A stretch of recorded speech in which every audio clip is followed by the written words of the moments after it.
你有没有遇到过这种情况？咳嗽反反复复一直不好，即便说吃了止咳药，吃了抗生素，依然不见好转。明明身体也没有其他的症状，就是咳个不停啊。这可能不是普通的感冒或者支气管炎，而是咳嗽变异性哮喘在作怪。它被称为隐匿性的哮喘，是慢性咳嗽最常见的元凶之一。很多人被它困扰了很久，却不知道原因。今天我们就来聊一聊它到底是怎么回事，我们应该怎么办？什么是咳嗽变异性哮喘呢？咳嗽变异性哮喘呢，是哮喘的一种特殊类型，以慢性刺激性干咳为唯一或主要的症状，所以它很容易被误诊为支气管炎或是慢性咽炎。那咳嗽变异性哮喘都有哪些特点呢？第一点就是顽固性咳嗽，咳嗽时间超过8周以上，尤其是在夜间或者是清晨咳嗽加重，以干咳为主。如果遇到冷空气，遇到油烟，身边有人抽烟，或者是自己运动，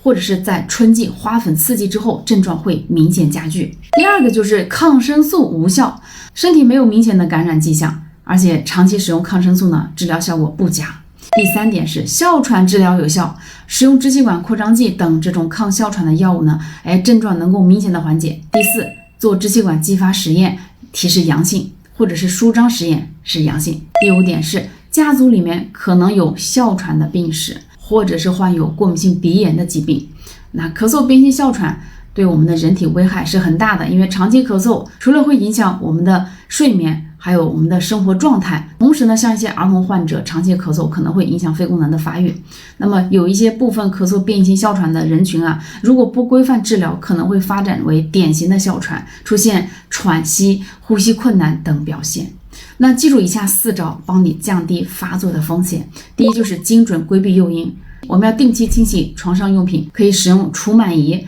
像花粉季或者是雾霾天出门一定要佩戴口罩，远离尘螨、花粉、动物皮屑等过敏源。第二就是加强呼吸道的防护，每天可以用生理盐水冲洗鼻腔，减少过敏源和病原体的残留。第三，提高身体的免疫力，均衡饮食，补充优质蛋白质和维生素，适当的运动增强体质，保证充足的睡眠，多接触自然光线，通过深呼吸缓解压力。第四，规范的用药，严格的遵医嘱用药复诊，切勿擅自停药或者减药。最后呢，给大家总结一下，如果对于长期咳嗽但是没有明显感染的症状，而且常规使用抗生素无效的人群，可能要怀疑是不是得了咳嗽变异性哮喘，应该及时的就医，明确诊断，并且在专业医生的指导下进行规范的治疗。对于咳嗽变异性哮喘，早期诊断和早期的治疗非常的重要，希望大家了解这些。